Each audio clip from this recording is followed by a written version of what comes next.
And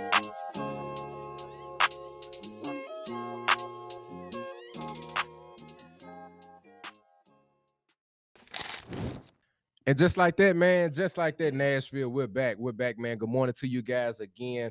Monday morning, Nashville. We're here, man. Super excited, Nashville. Have you heard of Black Man Vent today? I'm looking at the camera. You know what that means, man. YouTube, what's up, YouTube? You know what I'm saying? YouTube, deuces up. Glad to have you guys with us, man. This is the Black Man Vent 2 podcast, Nashville. Have you heard of Black Man Vent today? Excited, man. Pops, man. We here again. Yeah, rolling. Man. Yeah, man. Rolling, man. It's just good to still be around, man. You know what I'm saying? Because it's so much going on in our world today, man. It's good to still be around, man. I was talking to a brother the other day, man, at church, man, and we was like, we exchanged pleasantries, man, and he said it was good to see him, and I said it was good to see you, and it's good to be seen. Right. It's good to be seen and not viewed. Yeah. You know what I'm saying? So again, it's good to be seen today. This morning on the Black Man Vent 2 podcast once again. Most definitely, man. Let's get into it, man. Have you heard of Black Man Vent today? We have a special guest. Super excited to have this brother on, man. We made our connections, and I'm just glad to have him to be able to vent. On today's platform, we have a good friend of mine, Mr. Jaren Hampton. He is an actor, and he does a host of other different things in Nashville that he's going to talk about today on Black Man Vent 2. Big dog, how you doing this morning, man? Oh, man, it's a pleasure to be here. I'm doing amazing, man. I'm doing amazing this morning, and yes, sir. I appreciate the two of you all for sharing your amazing platform. Yes. I'm a big fan of what y'all do, and you all sharing your time with me. Yeah. Yes, sir. I'm appreciative of that, and all the other people too. But yes, sir. Yeah, man. Yes, sir. Appreciate you, man. Yeah, man. Let's get into it, man. Again, YouTube, man.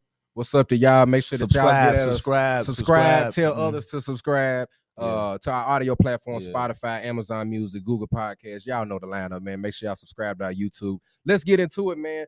Mr. Jaren, tell Nashville who you are, brother. Who is Jaren Hampton? We don't know you. They don't know you. Who are you? Oh, man. I guess it really depends on who you ask. All right. Okay. All right. What type of answer you going to get. But, right. I'm a brother, son, soon to be a father. Oh, man. Congratulations, man. And I appreciate it. Yeah, I just found out Saturday it's going to be a boy. So okay. Yeah. Another. I did some snooping on Instagram. Here we go. I appreciate it. Here we go, Yeah. man. Another brother coming in, man. Yes, sir. Yeah, man. Yes, sir. I'm super excited about awesome. that. But I'm also an actor, a writer. Yes. I direct, I produce, Okay. an author, host. Depends on who you ask. Yeah. Answer Yes, to sir. that. So, Yes, sir. Yeah. Man. I guess that's kind of like how I describe myself, though. So What are some of the different types of work that you've done over the last couple of years? What are some of your favorite projects that you've done? Man, probably the most notable. My favorite and probably the most notable have been stage plays. Okay. I started. I've been acting in them for a while. Okay. I just started writing, directing, and producing my own probably like 2014. Gotcha. Okay. Gotcha. And I, did it as a one-off thing, thinking, okay, I can do one and be One done. and done. Yeah. And that first one, it sold out, thankfully. So Really? Wow. Yeah. Really? So- What was it? T-Pack or was it? I wish. T-Pack is so that's the goal. It wasn't that level. That's the Yeah, goal. That's the goal. Okay. The first one was Yeah. at the Loopy Theater. Okay. No, Lube is cool. Yeah, Lube is cool. Yeah. That's Yeah, not that's bad. cool. Yeah. Yeah. We did To a sell couple out, too. nights there, and it was called Family Ties. And luckily, we had to up the venue. We ended up moving to the Pole Auditorium at TSU. Okay. It held more. It was a 500 something seater. Okay. So we were able to. I did probably the next 5 or 6 shows there. Wow. We were able to sell a couple of those out also. So Wow. Man, that's good. yeah, man, it's amazing. It's a blessing. Yeah. To know that many people appreciate your work, and because it's a lot that goes into it. Yes. But to know that people support and appreciate it is a blessing. So, Well, tell us, man, what was the gist of the play, man? I heard you say family ties. So was it what was the situation? So that was the first one. That one Okay. was in 2014. It was a family comedy drama. Oh, okay. I think the family, from what I remember, was coming in town to celebrate their parents' anniversary. Okay. And of course, as they get there, the siblings and stuff, everybody's got their own personal stuff going on. Yeah, throughout their yeah, life. yeah. So Yeah. the stories start to unfold as this character has XYZ going on, in their life, and of course the comedy is there. Yeah. So that was really it. That was just my first one, like to just try to give a shot at it. Like, let me Yeah. see, what I can do. How, people will Right. come out, if people will like it. Will it be funny? Right. Right. It ended up being a success. So I wrote 7 more Really? later. Okay. Wow. And I did my most recent one back in August, called Double Standard. We did that one at Mount Zion. Okay. And that was that whole experience and doing it with the cast, working with the cast, the crew. Yeah. That whole experience from beginning to end was different than all of them in a good way. Wow. Probably more special. I think that one probably holds closest place to my heart. Okay. Okay. Awesome. That's awesome. good, man. That's good. Let's get into it, man. Let's get into it. The question of today, Mr. Jaren Hampton, brother, what would you like to vent about on Black Man Vent 2? Oh man, that's a great question. It's so much stuff, I guess, you can vent about. And I had trouble, I guess, pinpointing a certain topic because as much as you can complain about, on the flip side, life is still good in a way. Yes. But in thinking, I would want us as a people, I guess, as color being Black and us being men too, but more so as a people, just to really do better in life. I think as far as decision making, as far as how we react to things, how we move throughout life. Like I'm a fan of the saying, if you knew better, you do better. Well, I feel like we, and not just us, the world, I feel like we know better. And I'm speaking for myself too. A lot of times we know better and we still don't necessarily do better. Like whatever that decision may be in life. Like you can know, man, I shouldn't get myself into that. Man, I shouldn't go down that road. I shouldn't take that path.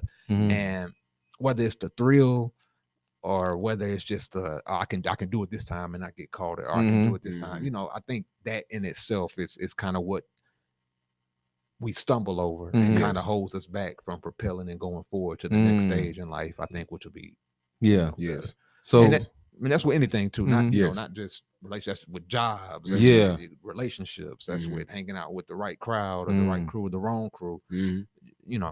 We just got it better at decision making. No, I was just, when you were saying that, I was thinking about the last show we had previous Monday, and we was talking about resiliency, man, and we was bringing up the subject matter on resiliency, and we was talking about being wise and learning from your experiences, and wisdom comes from learning from others' mistakes, you know what I'm saying, or learning from the mistakes of life, period, you know what I'm saying? That's where you gain wisdom. In other words, I remember I used to say this all the time. I was only a child. So growing up, man, I had a lot of friends.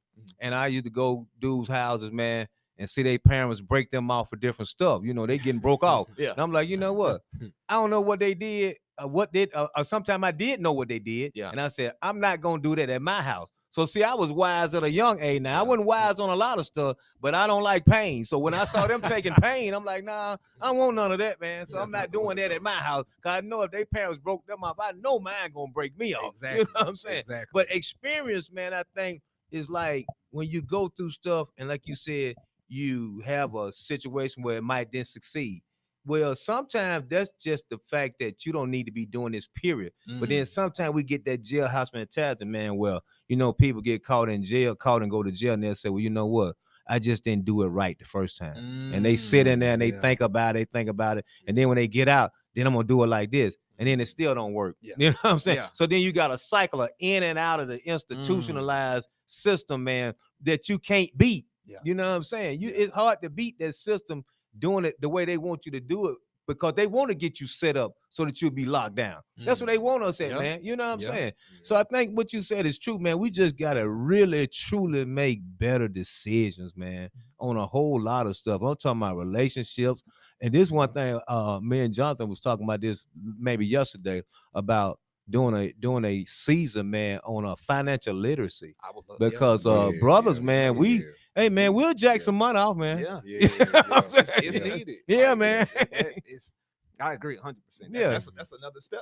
Too, people, money management. I wish that was taught to us. To me, that should be in the school system. Yes. Right along with, once you learn how to read, do basic math and all that other stuff, like that should be in there, because essentially, if you want the world to succeed and everybody to be financially responsible or have financial resources, why not teach it? That lets me think it's something, they want people to be broke or I guess you have to have a rich class and a poor class. But I don't know. I agree. I would love that. Because I think that that's something that people definitely need to learn, especially the way that the dollar's being devalued now. It would have helped me tremendously in high school to have a credit 101 course. Where you're talking about APR percentages and you're breaking down these different terms when you're talking about rates and compound interest and all that. And all this, man. Naturally, man, when you getting out of high school, typically you're going to college or you're getting ready to get life started. You need to know how to stretch a dollar. Absolutely. You need to know how to stretch a dollar because college and life and it'll teach you how to stretch a dollar if you don't already have that experience and that wisdom there. Yeah. See what I'm saying? Yeah. But decision making, man, that's a good thing to vent about, man. I wanted to ask you just in your own life, man, how do you feel at your age, Jaren, that your decision making has been, just in your own life up to this That's point? a great question. Like anybody, I made some decisions that I probably shouldn't have, have made, just throughout life. Overall, I try to live my life where I don't regret certain things, and for the most part, I don't. Like I think I made a lot of great decisions in life and some good decisions also. But I also think that acting wise, for one, like I like where I'm at. I like what I've been able to do as far as like open an opportunity for myself and others locally here in the city. But sometimes I do wish what if I would have moved out to LA to pursue it more, or even made the move to Atlanta? And it plays in the back of my head, especially at a younger age. I'm granted I'm still 33, so I'm not old, but you see the actors start at a young age and build a career and go from there. I'm thinking, had I got an earlier start sometimes, or maybe at a major level, I think that probably would have put me in a better position. But I also don't think I'm in a bad position. Right. I would like more though. But I do see those stories, or you see when they said Oprah didn't get her start till later on in life, and Samuel L. Jackson and Morgan Freeman. So stuff like that, it's helpful. Tyler Perry, he was homeless at 35, and he ended up becoming a billionaire now. Definitely. So stuff like that is encouraging. But I do wish sometimes I might have spent a little bit more time on that where I would be. But overall, I think I made some pretty good decisions. I try to stay debt free, try to stay, out of trouble, like you mentioned, like try not to be a statistic. Because, that's what we get labeled as more often than not. And I just want to show that black men, especially, can be black people, but black men especially can be successful, going down the path that's may not be designed for us in white eyes. Yes. How much of just decision making for black men? Black men, and I've said this in an episode before, we tend to blame everything else but the man in the mirror on the decision making. So let's just flip it to the environment that people are around. How much do the environments, the households that some of let's just talk about the kids, like I really a lot of this podcast, man, to anybody that's listening, I hope that we are reaching to the 18 and under crowd too. I really hope, man, we're reaching to the 18 and under crowd. I'd love to get my 13-year-old on here, 14, 15-year-old, somebody that's of age and cognitive development to really speak out what they deal with, because high school and all that, man. Like high school pressure, now, peer pressure, man. High school now is a lot different than high school was when I graduated, and that's not even a wide gap. I graduated in 2014 and from high school. That's not a long time, but kids is hitting teachers and all that, man. It's just wild. But to wrap my question back in, Jaren, what do you say about the environment and how that may play a role in the decision making of black men?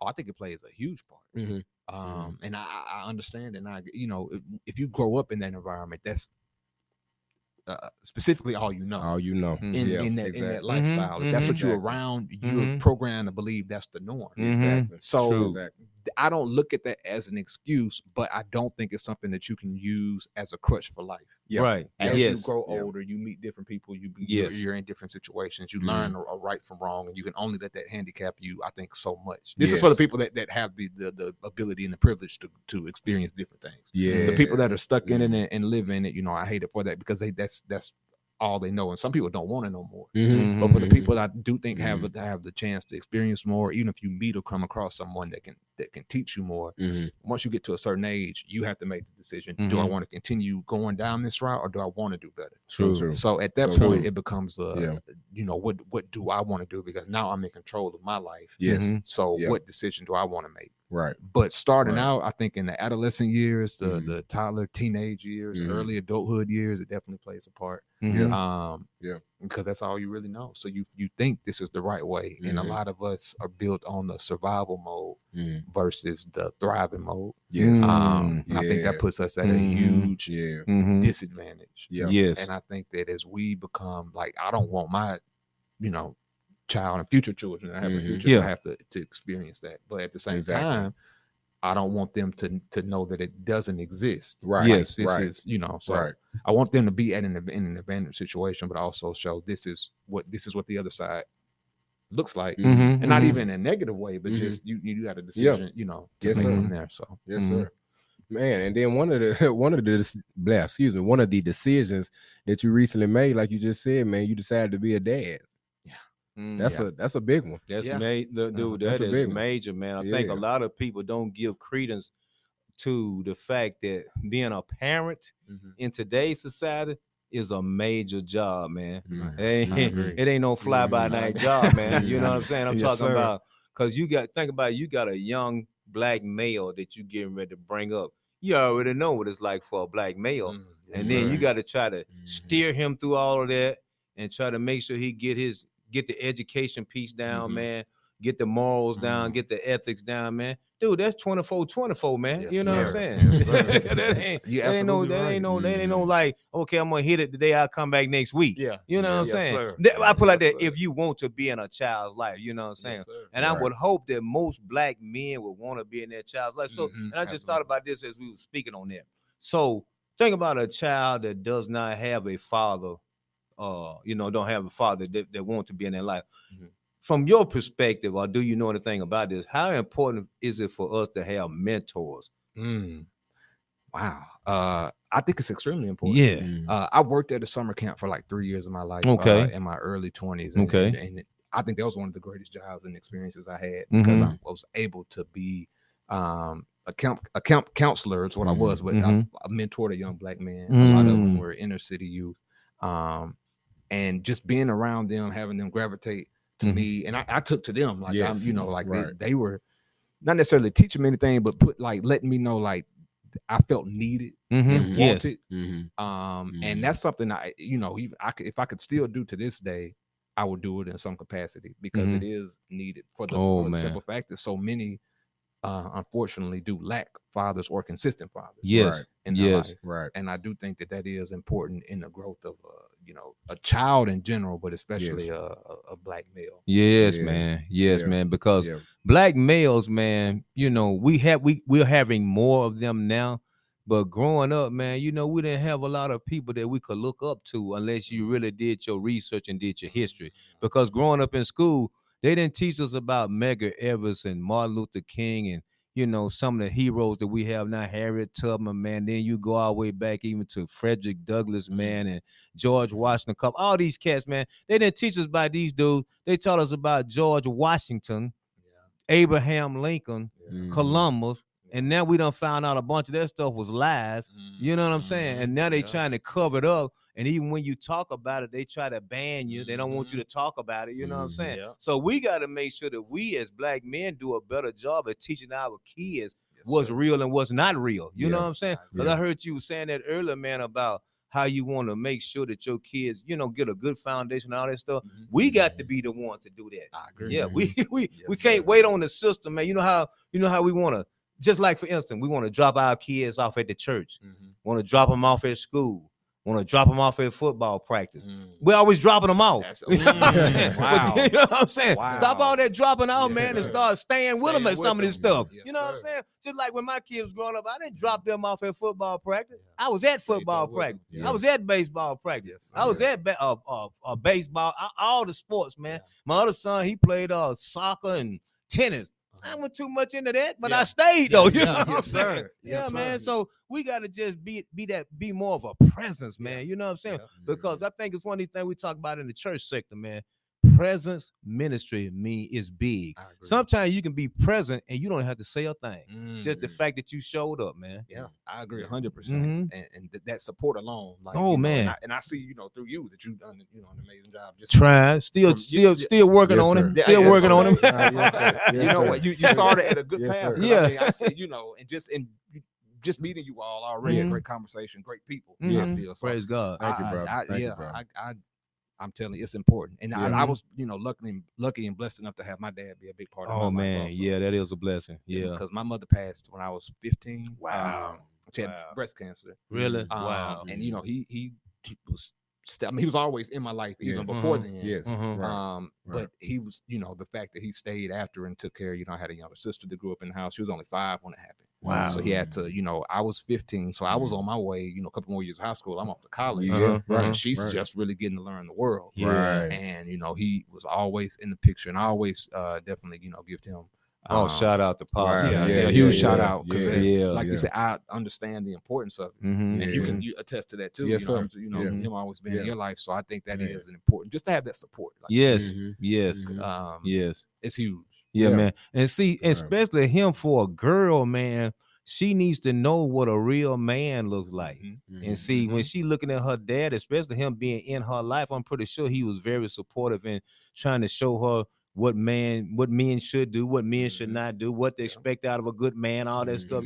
All that stuff is taught at home, man. Because if you go out in the world and you looking at TikTok and Facebook and Instagram trying to find out all these questions, answer to these questions, dude, you can get a variety of answers. You know what I'm saying? Most of them gonna be wrong. Exactly, man. I think it's a beautiful thing too, man, that you were in a situation where oftentimes it's highlighted for single mothers, when they, granted, single mothers, shout out to y'all. Shout out to the single mothers. Single mothers, they hold themselves down to be the mother and quote unquote the father. So definitely shout out to your pops, man, for holding down the father role and may having some traits here and there where he had to be nurturing, and show that side of things, man. Because I don't think we play that side of the field the same, man. Because let me just ask you this, Jaren, how was it growing up, just with your sister not having you guys' mom there, knowing again that she can relate to your dad, you guys' dad, but she can't really find that true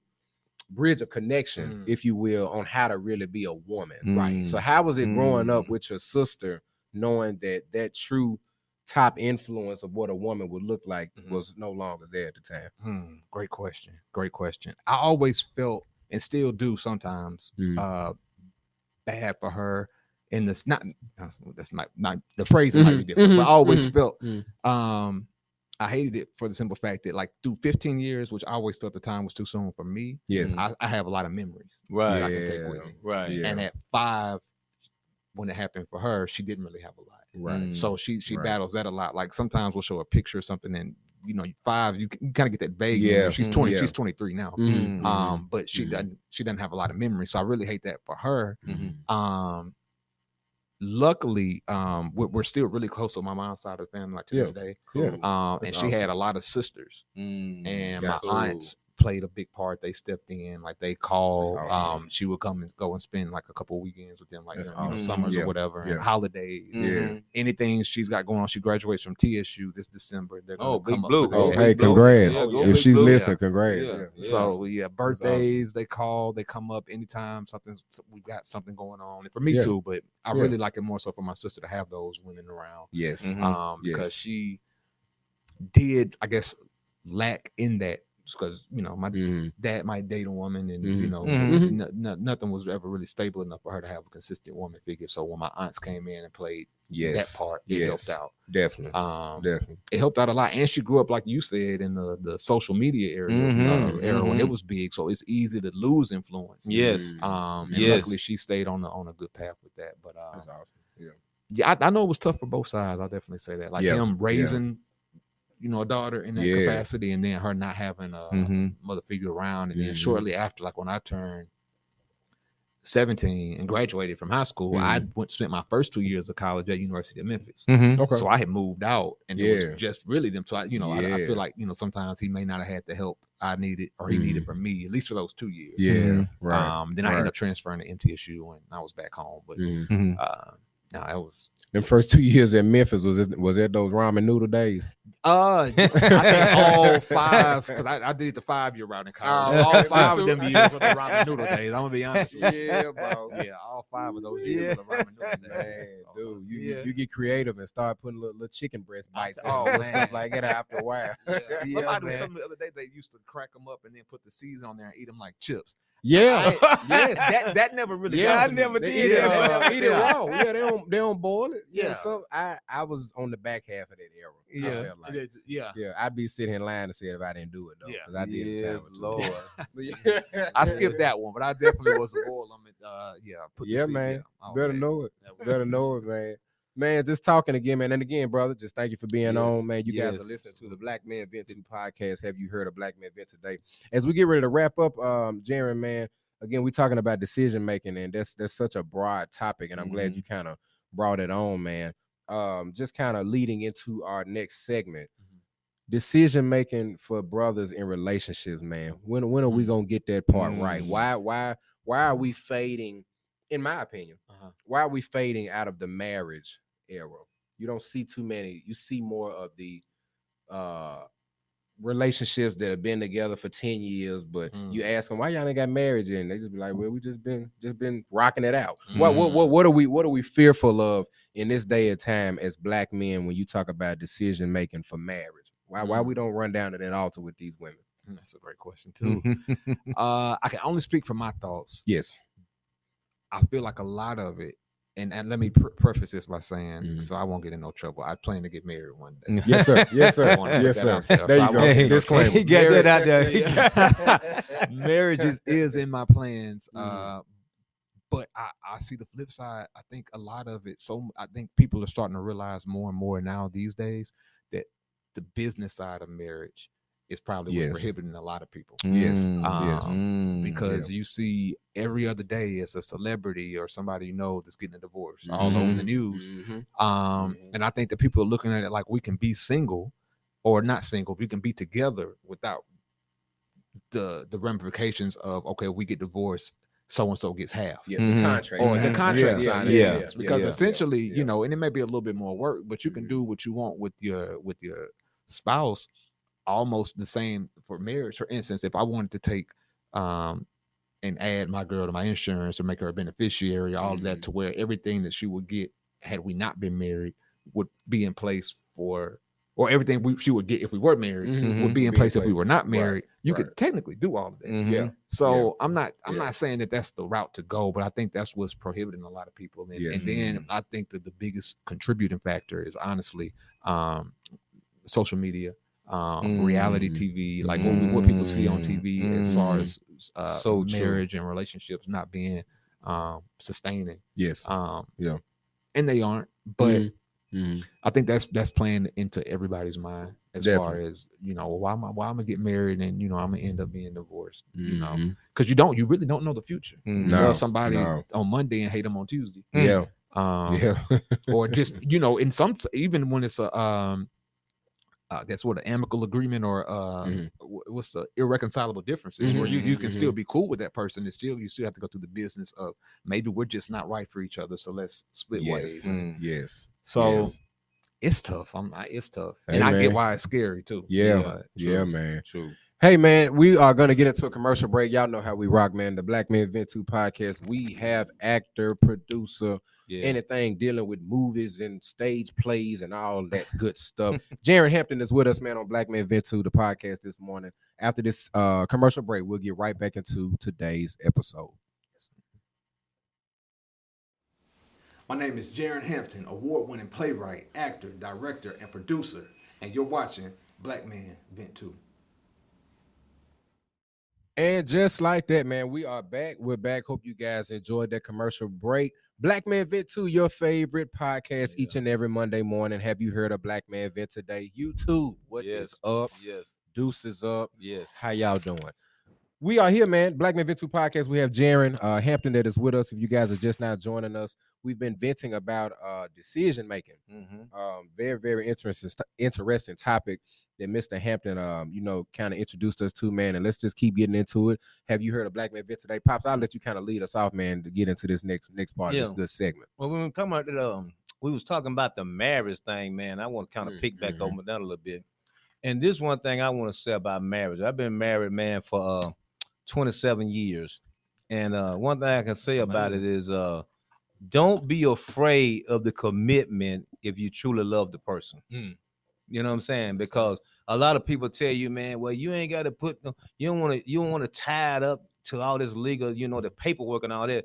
But if you truly love somebody, man, and you know this the person that you want to be with, man, and you truly believe this is who God sent you, man, well, God ain't gonna make no mistakes, man. So we have to make sure that we don't either. So we shouldn't base our decisions on, in other words, don't go into a divorce before we even get married. Because people be thinking, man, I don't know if this is gonna work, man. Well, let's try it out 2-3 years. Then if it don't work, I just go my way. No, don't even let that be a thought. It's gonna work. You know what I'm saying? If we gonna be together, it's gonna work. You know what I'm saying? But if you go into it with that mindset of it might not work, it might not work. You know what I'm saying? I agree. Because I remember when I first made that commitment to get married, man, I thought about it. I contemplated, man. I prayed, and I said, okay, one thing about it, though, if I do this, I'm not turning back. I'm all in. So once I did it, I was all in. I've been all in for 27 years. Ups, downs, no physical fights, but some verbal confrontations, you know what I'm saying? But nothing to the point where we won't talk about leaving each other, you know what I'm saying? Because my thing has always been this, man. I'm going to share this to the brothers, man. No matter how much me and my lady argue about whatever, when she go to bed tonight, I'm getting in the same bed. Ain't no couches for me, dog. I don't do couches. I don't do couches, man. You know what I'm saying? I don't do couches. You can be mad. I don't care. We get in the same bed, though. You know what I'm saying? Then by the time the morning hit, we might not be mad no more. Yeah. That's usually how it works. That's usually how it works. Man. It's crazy to hear my dad just talk about, their marriage, my parents' marriage.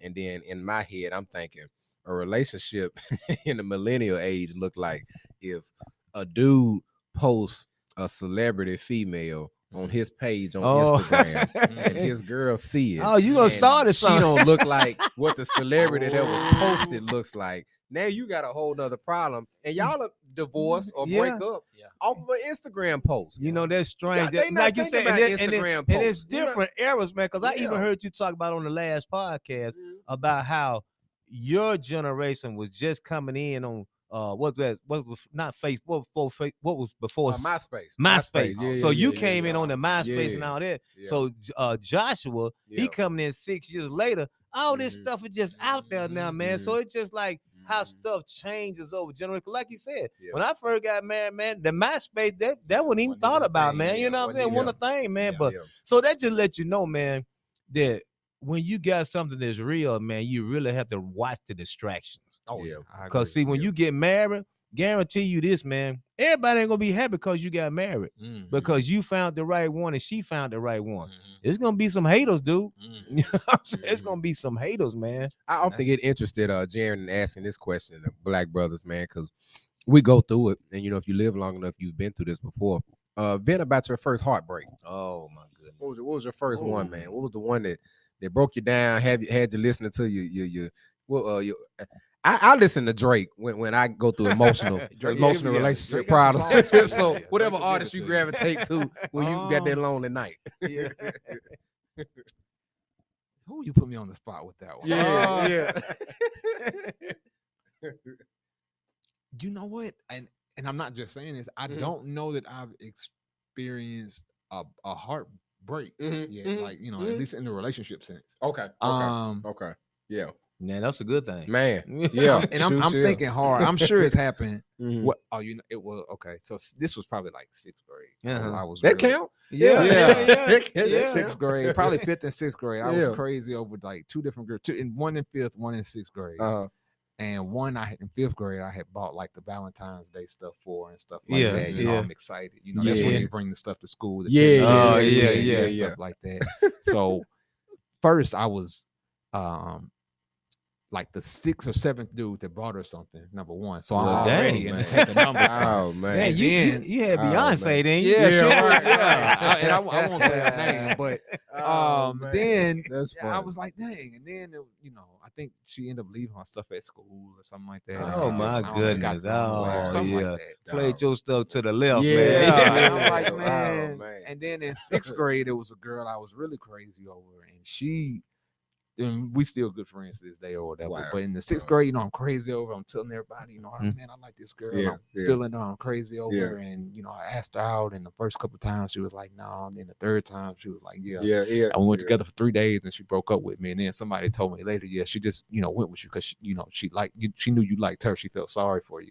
So it's like a pity thing. And I'm like, man, what? And you know, I was crazy over her. And I'm like, that she went with me just, I guess, just to make me, you know, I guess because it was cool. She's like, well, I don't want to hurt his feelings. Right. Yeah. But looking back on it now, though, I mean, those are both kind of situations. Like, I'm happy it didn't work out, but Yeah. That's so you know, funny. not because I'm good Oh my friends with, God. you know, Yeah. at least one of the two still. But yeah, Yeah. I guess that was the closest to real heartache I had. Yeah. And I don't know, maybe Yeah. that kind of turned me cold a little bit then, because I was like, you know, Yeah. I'm not It putting myself in a does. position to get hurt like that. Yes. I mean, it I'm does. laughing. I'm really laughing because it's funny, but Yeah. but I'm more so laughing with you than at you because what we don't we flash mental health. Mhm. Little do you know that may have had some type of mental shift in your brain that Mhm. challenged your relationships moving forward. Mm-hmm. You know what I mean? Like Possibly. it starts at those ages. You Yeah. know, those tender puppy love stage Yeah. ages where you know the girl left my teddy bear at the Yeah, school, man. yeah, yeah. And your mom and dad asked you, well, how was school today? Mom, I'm hurt. Yeah. And you in 5th grade. It made me, it definitely put me in a You in position 5th to grade. where Yeah. I'm like, you know what? I don't want this feeling again. I don't want this type Yes, of embarrassment. man. Yeah. And Yes. in my 7th Yeah. grade year, I was like, okay, I looked at women different at that point. So in my 7th grade year, I was dating 2 women. Mm-hmm. You know, Right, and then I yeah. ended up getting called. One of my friends snitched on me, but that's a whole nother story. He's still my Yeah. homeboy too. But Yeah. So, but you know, so I had, you know, so I'm looking at it from that perspective. I'm not saying it's right. Right. But Right. Like you say, it Yeah. plays into Yes. your psyche. 'Cause I'm Oh, like, yeah, man, yeah. You know, Cause Yeah. see, you was guarding your heart then, man. Mhm. You was like, I'm not gonna get hurt again. So guess what? I'm gonna have me a spouse just Yeah. in case. You know what I'm saying? And they was in 2 different schools. I was Yeah, cool. yeah. You know, I'm thinking 2 I got different it made. schools. Yeah, You know, yeah, you start yeah. telling your friends, and they Yeah. like, you know, back then, you know, we didn't. I guess you know, I knew got code, but you know, Yeah. not a new got code at the time. Right, So it was right, like, right. Well, I'm gonna tell. Yeah, yeah. It was a whole thing. Then I felt like the bad guy. So Right, I'm like, you know yeah. what? I'm gonna treat women nice and treat them right, treat them with respect. There know? you go. Mhm. There you go. It played on me moving forward, but that's the closest I think I had to heartbreak. Yeah. But you know, I've heard stories and seen stories, and I don't want to experience. No, Brother. no, it ain't pretty, man. Yeah, it's not pretty. Yeah, man. Yeah, I remember, and I was just thinking, you got yours early. That was good, man. I got mine late, man, and I never forget it, man. I'm not gonna talk about the situation in detail, but I'm gonna tell you how it felt. Mhm. It felt like maybe if I walked in that door and somebody just hit me in the gut and I wasn't expecting it. Yeah, That's what it felt like, man. Yeah, Like somebody just took the breath out of me, Yeah. man. And man, I was messed up for a little while, but I had the same mentality that you had, Mhm. though. I said, I'm not gonna get hurt again. Yeah. So my heart will never be in that place no more. Yeah, And I was yeah. like that for a long time, man. And just think about that, what you talking about earlier, Yeah, mental health yeah. wise. You got a lot of dudes that's out there like that right now Yeah. that's been hurt by girls, Exactly. and then they take it out on somebody else, man, even Exactly. another brother, man. Or you know, they Exactly. might get into a conversation with a brother with that on the dome, Exactly. man. And you never know where that conversation with the brother go because this is still on the dome. You know what I'm saying? Exactly. And that's how a lot of stuff has been. Next thing you know, worst case scenario, now you got two brothers locked down or somebody dead or whatever. You know what I'm saying? All because of a breakup. Bad decision. That's true. I love how you tied that back in. That's amazing. Yeah, man. It's what they say, love can make you do some crazy things. Oh my goodness. Yeah, man. Yeah.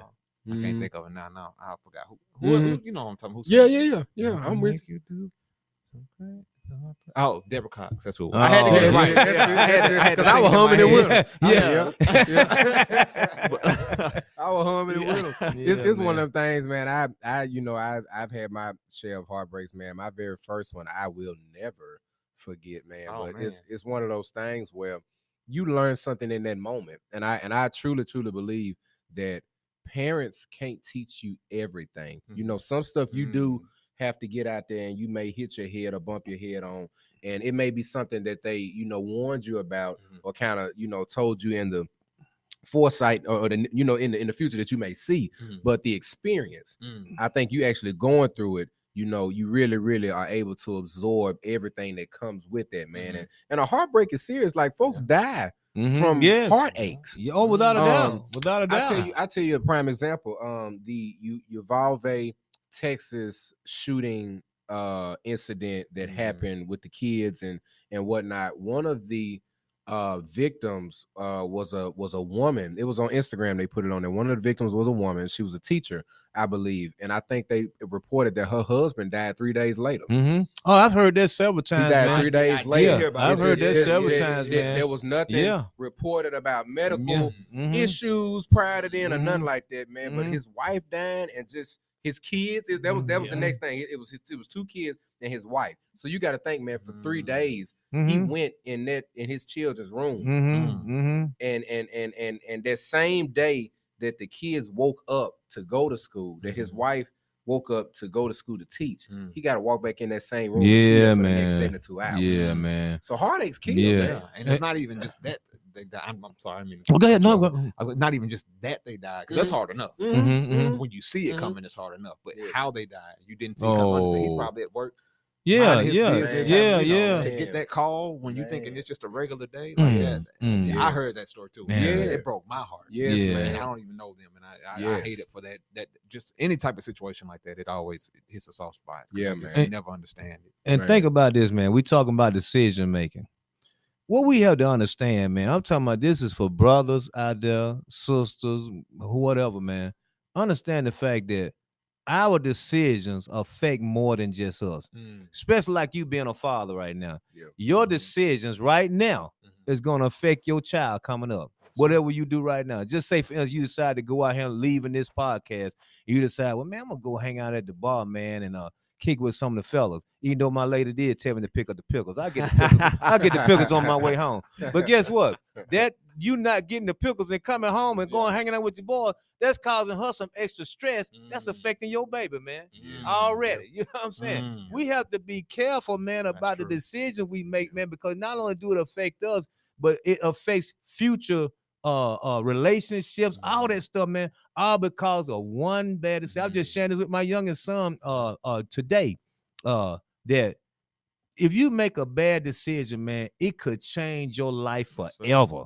One bad decision, man. That's when we got to sit back, man, and before we make decisions, think, man, calculate, add it all up, man, before you do it, man. You know what I'm saying? Before you punch the button, man, add it up, man. You know what I'm saying? Because it could have some ramifications, man, that you're not ready for. You know what I mean? Yes, sir. A guy broke down to me in conversation that life is almost like a math problem. You know, if you think about a math problem in itself, one number in a formula, the problem's wrong. Jacked up. You know, whole problem. 3 or 4 pages of stuff. Exactly. You know exactly. Yeah. You know, and the way he was explaining it was that, you know, you got a problem, and he kind of tied it into a spiritual component, you know, where God gives you your formulas. You know, we talk about the Bible, and again, we always say on the podcast, you know, if this floats your boat, then follow with me. If not, man, then you know, from there. But he told me that, you know, when you think about that you're trying to find a way to really I lost my train of thought. To really just hone in to I lost train of thought. You talking about the story dude told you about the decision making? Yes. Just having the decision making, man, to be able to decipher. I'm a pivot a little bit to be able to decipher in any decision right from wrong on any platform. And what I mean by that is, you can have just in any job that you're doing or whatever field that you're in, man, you can have it to where, anything can jeopardize that platform. Anything that I do that my dad may do in our life may change the trajectory of the platform that you have. So even in what you do, man, in the film industry, I know it's a lot of things like Dad was just saying about your girl and your son.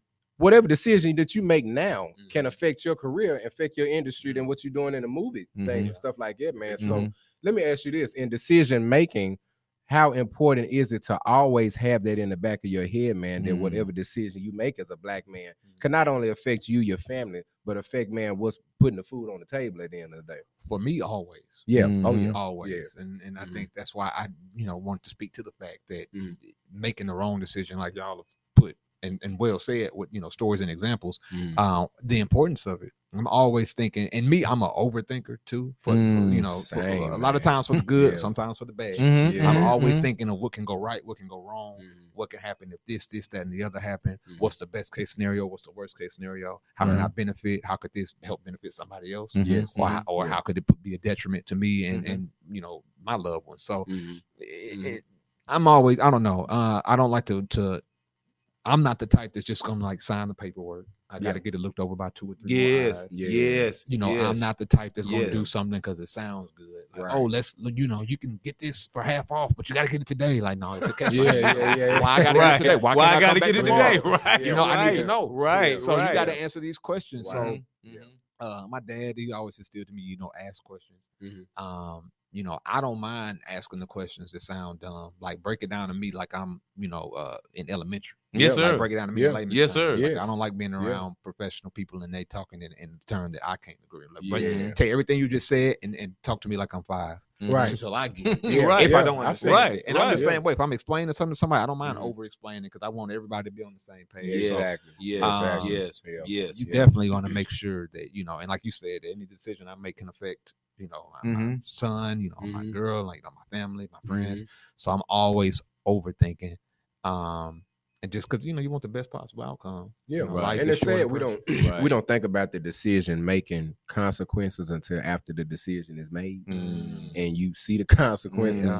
But it's like you already in front of the bus now. So once you get hit, it's kind of. And that goes back to what Pop said: is learning from other people's mistakes. Yes, wisdom, I've seen man. friends and family, make, I guess, mistakes or make decisions they may regret. And I'm like, okay, I don't want to go down that path. I don't want that to be for me. And then the same to, a mistake I made, I want somebody else to look at it and say, okay, Jaren did this. Let me do that. Exactly. So, it's important. Yeah, man. And see, and I don't know if you was alluding to this, but I think you kind of hit on a little bit. Even when we have a platform, say if I'm a professional athlete, or I'm a rapper, I'm a pastor, whatever leadership role I have to think about even the decisions that's going to affect the culture, man. You know what I'm saying? Because take an athlete that come from low poverty neighborhood or whatever, and the decisions he's making as far as when he get in the limelight, he got to think about how that's affecting them dudes that's coming up behind him, man. Because if he's doing some jacked up stuff to get here, you know what I'm saying, then they gonna do it too. Well, you got to think about it. Is that the way I want them to get it the way I got it? You know what I'm saying? I might not want them to get it like the way I got it, because guess what?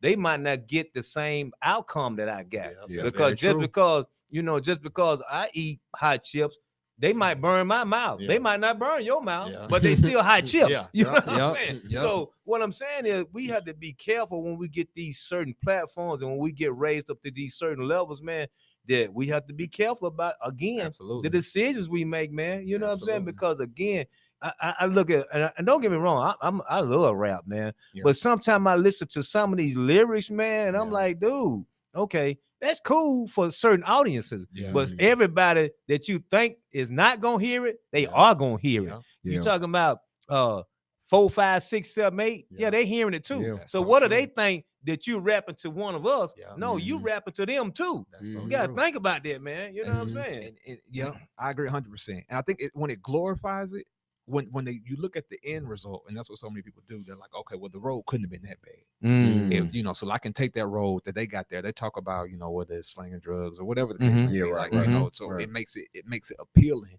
to the person. Because we live in a society where we want fast money. Social media don't make it no better. Like, man, they don't make it no better. Exactly. When you see somebody flashing, it don't make it no better. You know, they got $5,000-$10,000 outfit on. They flashing money. I want some of what they got. Exactly. Like, and that's natural, and it's okay to think like that. And it's funny because I like rap music too. I'm a fan. But I asked this question the other day, and surprisingly, people agree with me. I thought people would, like, you know, disagree, or maybe some would agree and some wouldn't. But I asked the question: if rap had use more positive stuff or more positive storytelling or whatever in what they're rapping about, like if basically if they promoted more positivity, and I'm not speaking against it, because you know, I listen, you know, I partake, I love it, you feel what I mean? Like, so I'm definitely not speaking against it. You know, it helps get us through as a people. Without a doubt. But if the messages were more positive, you got some rappers that do rap positive messages, Big Sean, Kendrick Lamar, and stuff like that. But if the message, the overall message were more positive, if we rapped about,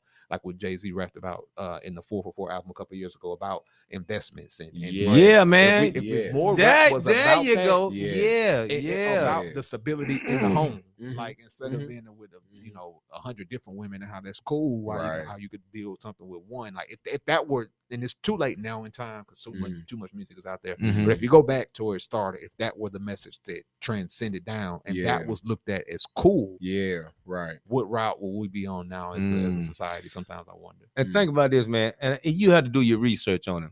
But it was a time when we were doing that, and the music industry stopped it because they made it not appealing. You know what I'm saying? They made conscious. I'm gonna be general with it. I'm gonna say conscious rap. Conscious rap was rap that made you look at your community and made you see what you could do to make your community better. Talked about the stories of the community. And I hipped him to one cat. You ever heard of KRS-One? Yeah. See, dudes like that, man. Them dudes right there talking about stuff that make the community better, man. Tribe Called Quest, Public Enemy, them kind of cats, man. Rakim, all them dudes, man, back in the day was talking about this type of stuff, man, to make the community better, man. But at the end of the day, the music industry got hip, man, and they stopped it. You know what I'm saying? And they turned it to the gangster rap realm, and the gangster rap took off. Well, that was intentional, because labels stopped signing dudes like KRS-One and all them dudes. So that's when they had to go out and start doing their independent thing, because the big major labels were signing the NWAs and the Beastie Boys and all them. They were signing all them dudes because they created another genre. And now look at our society and look at our communities. That's where all that came from, man.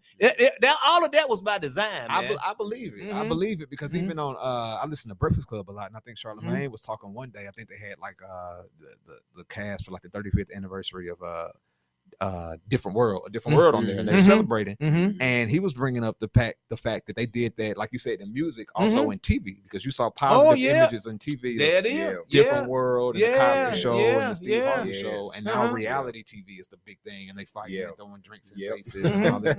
And they kind of got rid of it, and it's starting to come back, and now, because I think we learn how, as people, which I like, how important ownership is. And the black dollar goes far, and I think that companies realize that now. But they took a break from it to push, I guess, a negative agenda. And it's okay to, because I think you can listen to it as long as you know, okay, this, I'm gonna listen to this, I'm gonna get hyped to this, like, this gonna be my turn up music to go out with. Go work out or something. You know what I'm saying? That's what I do. Cause hey, man, if you saw my workout list, you be like, dude, what you doing listening to that? That's my hype music, man. You know what I'm saying? Just gotta know not to attribute it to your everyday life. And I think that's where it gets misconstrued, is the people that want to go out and live by what they hear versus just enjoying it for the moment.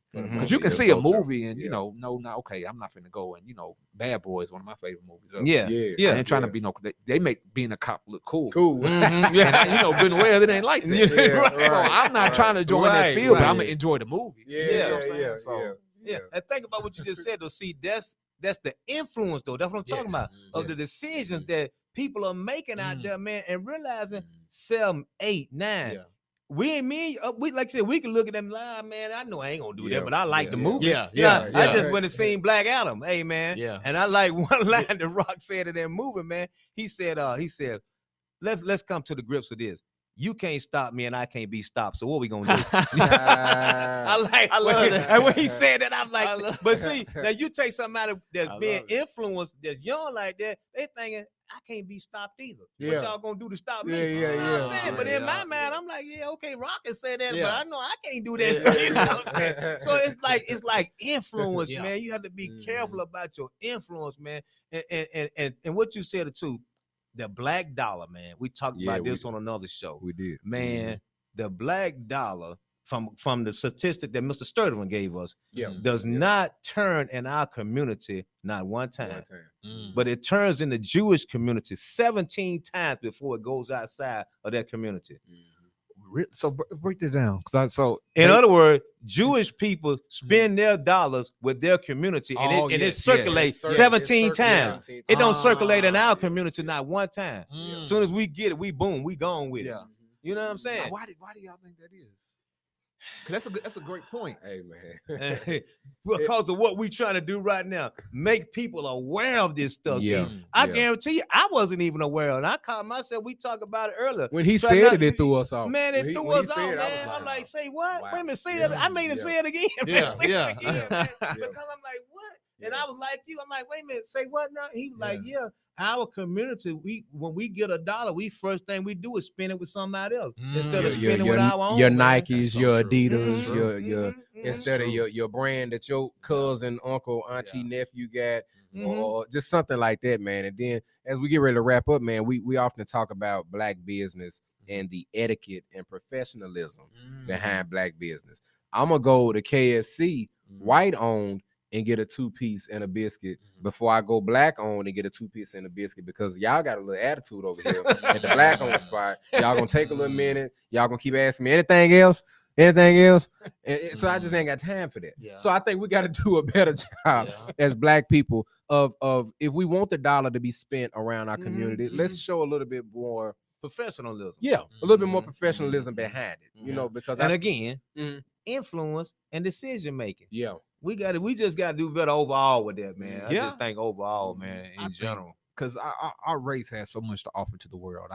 God. We control cool. Yes, we do. We control like entertainment. Yes, we do. We control sports. Hey, creativity. Who? Don't get me wrong. I respect other cultures, but I don't think they got nothing on us when it comes to creativity. I think we have the most creative culture, and it, you know, and it shows. Like you said, no disrespect to any other culture. Right. I love different cultures in the world, but being black, like, I think it's the coolest and most dangerous thing to do. It is. Like, look, but it's like being a bad. It's like being a bad boy. It's like, I wouldn't change it for anything. I wouldn't change it for the world.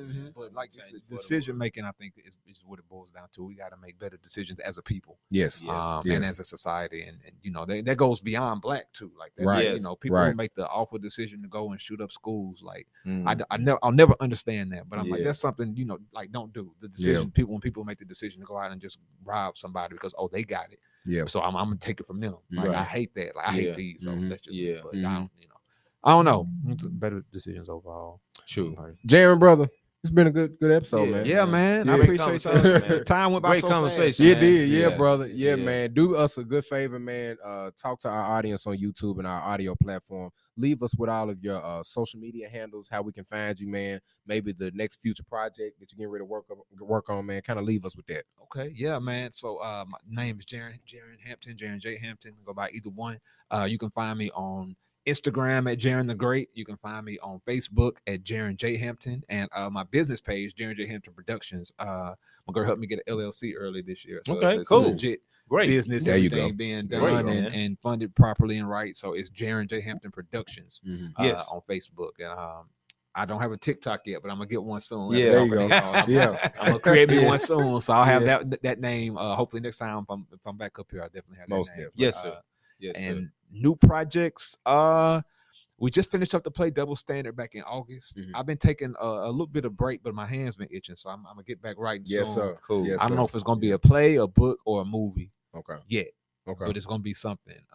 Hopefully, I'll have out, maybe this time next year. I Praise love it, God. man. So, However, man. we can promote it, man. Let us know. Yeah. Most Let definitely. us know, Most man, definitely. and we'll My definitely brother. do that. But let's close it out, Pops. Hey, man, it's been a pleasure, man. Yeah. Yes. Pleasure meeting you, my brother. Likewise. And may God bless your future endeavors, man. And I pray that you be the best dad you can be, man. Oh, Yeah, thank you so man. much. Yeah, I man. appreciate Well, it. until next week, Nashville, it's a wrap. Black man, don't get trapped. It is what it is. It ain't what it ain't. You can do what you can, and you can't with what you can't. This has been another episode of the Black Man Vent Table podcast. Good morning. Peace.